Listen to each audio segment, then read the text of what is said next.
संभाजीनगरात एप्रिलमध्ये होत आहे.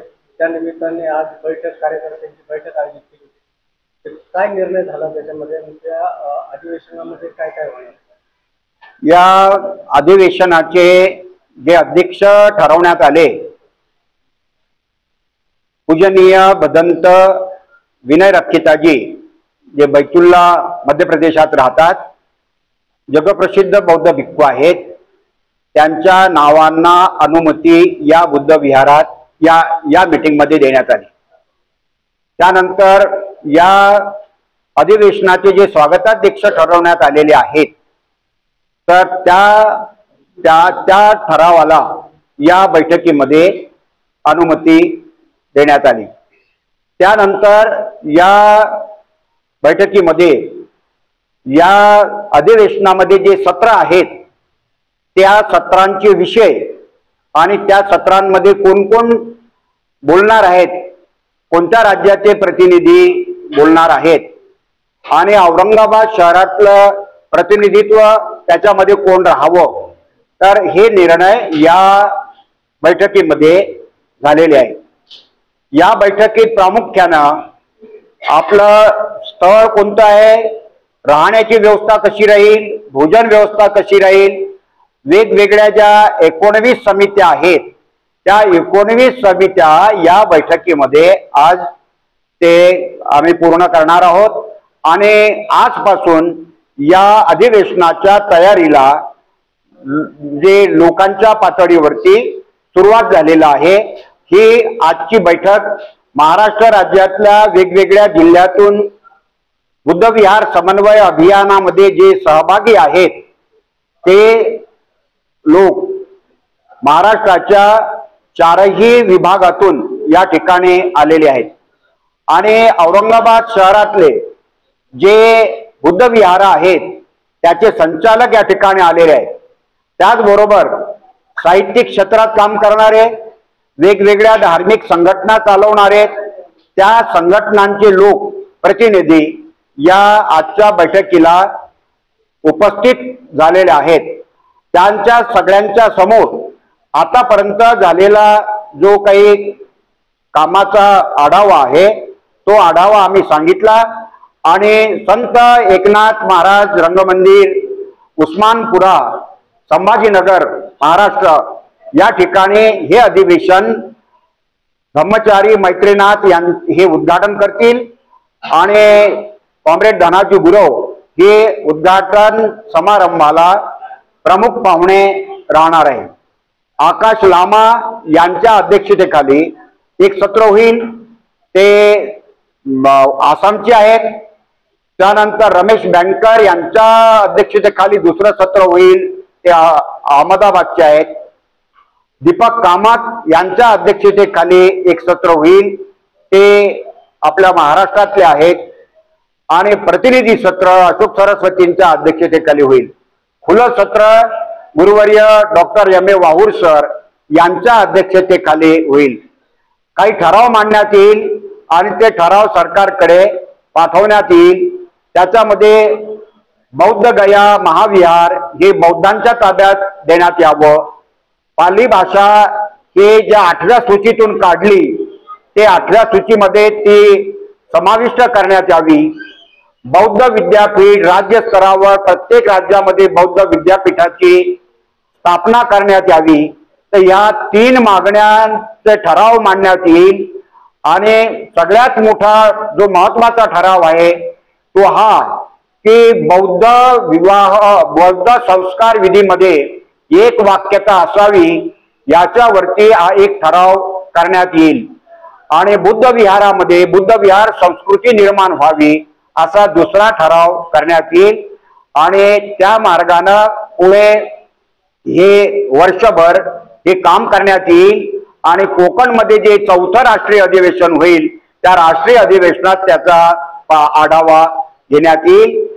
एकंदरीत बुद्ध विहार समन्वय करणे, बुद्ध विहार संस्कृती निर्माण करणे आणि भारतातला बौद्ध तो कोणत्याही पंथाचा असो, तो हीनयानी असो, महायानी असो, वज्रयानी असो, तंत्रयानी असो, तो स्थविरवादी असो की कोणताही असो, त्या सगळ्यांना बौद्ध म्हणून एकत्र येणे, तो राजकारण करणारा बौद्ध असो, समाजकारण करणारा बौद्ध असो, धर्मकारण करणारा बौद्ध असो, तो बौद्ध उपासक म्हणून त्यांनी एकत्र यावं, हे याच्यासाठी हे प्रयत्न आहेत आणि या अधिवेशनाच्या माध्यमातून हे प्रयत्न त्याचं दृढीकरण करण्यात येईल, हा त्या अधिवेशनाचा विषय आहे.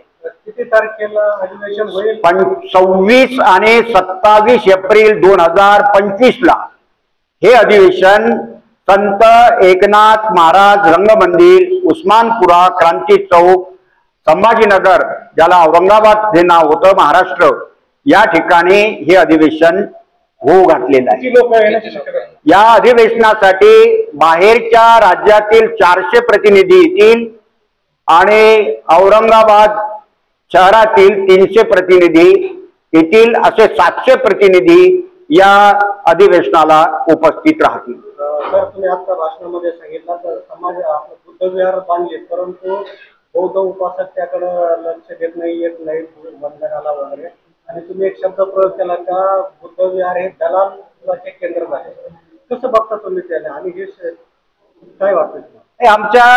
आमचा नागपूरचा अनुभव असा आहे की बुद्ध विहाराचे काही लोक असे सापडले आम्हाला की निवडणुकीच्या पिरियडमध्ये आमच्या विहाराचे खिडक्या बांधून द्या, आमचा सारा मोहल्ला तुमच्या पाठीशी उभा राहील. तर बाबासाहेबांनी दिलेला मताचा अधिकार खिडक्या बांधून विकणे हे विहाराचं काम नाही. अर्थात हे सगळेच विहार नाही करत, पण ही सुरुवात झालेली आहे. एका विहाराच्या अध्यक्ष असणाऱ्या बाईंनी कॉर्पोरेशनच्या निवडणुकीमध्ये बकरा कापला आणि साऱ्या मोहल्ल्याला बकरा खाऊ घातला. आता याला काय म्हणणार आहोत? तर यालाच आपण असं म्हणतो की हा जो दलालीचा भाग सुरू झाला, बुद्ध विहार हे दलालीचे केंद्र व्हायला नको, ते दुःखानं होत आहेत. त्याला पायबंद घालण्यासाठी समाजाकडूनच तसा प्रयत्न व्हायला पाहिजे. आपण एकाएकाला कोणी अडवू नाही शकणार. प्रबोधनाच्या माध्यमातून लोकांच्या लक्षात आणू आणि लोकांचा दबाव आला तर ते कमी होईल असं आम्हाला वाटतं. या अधिवेशनाच्या निमित्ताने बौद्ध उपासक आणि उपासकांना काय आव्हान? बौद्ध उपासक आणि उपासिकांना हे अधिवेशन आव्हान करणार आहे की बाबासाहेबांचे आपण लायक लेकरं व्हावेत. आपण बाबांचं स्वप्न पूर्ण करणे, आपल्या बापाचं स्वप्न पूर्ण करणे हे आपलं कर्तव्य आहे आणि ते स्वप्न होतं भारत बौद्धमय करण्याचं. भारत बौद्धमय करण्यासाठी आपल्याला बुद्ध विहारांची संस्कृती निर्माण करणे आवश्यक आहे. हे आपला हा मेसेज आपण या माध्यमातून उपासक उपासिकांना देत आहे. पुण्यामध्ये 150 ते 200 बुद्ध विहार आहेत, पण प्रत्येक विहारासाठी फक्त संडेलाच ओपन होतो. मग ही कुठेतरी आपली बौद्ध उपासक म्हणून आपली जबाबदारी आहे की रोज बुद्ध विहार उघडणं किंवा मग मुलांचे तिथे संस्कार त्यांना देणं किंवा शिकवणं किंवा आपल्या महापुरुषांबद्दल तिथं काय सांगावं, असं होत नाही. मग त्याच्यासाठी आपली समन्वय समिती काय करतात? ते बुद्ध विहार हे आपल्या कंट्रोलमध्ये नाही. आपण त्याच्यासाठी मार्ग काढला. लेकी बोले सुने लागे. पोरीला बोलायचं पण ते सुनेला सांगायचं असते सुनेला. तुझ्या आईनं तुला भाजी करणे नाही शिकवलं काय हो,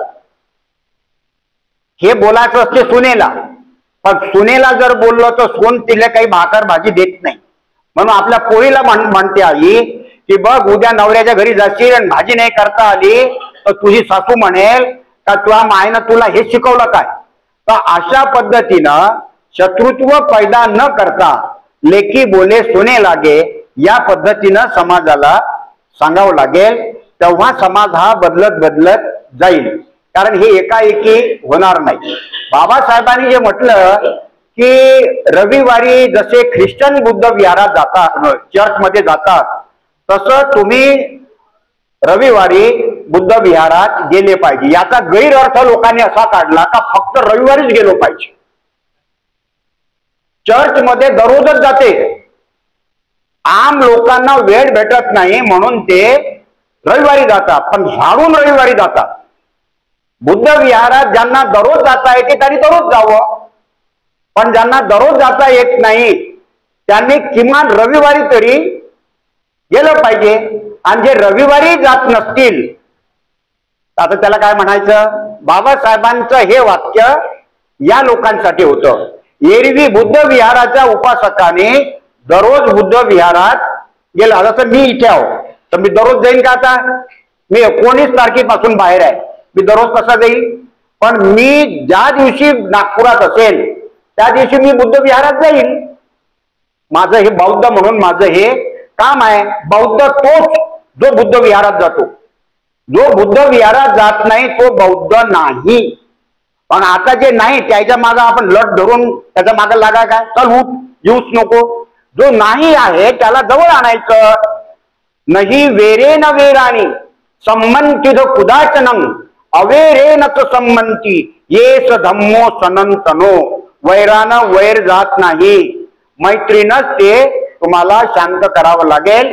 म्हणून मैत्रीपूर्ण व्यवहारानं धर्माचा प्रचार होईल, द्वेषानं धर्माचा प्रचार होत नाही, हे लक्षात घ्या. विहार हे चळवळी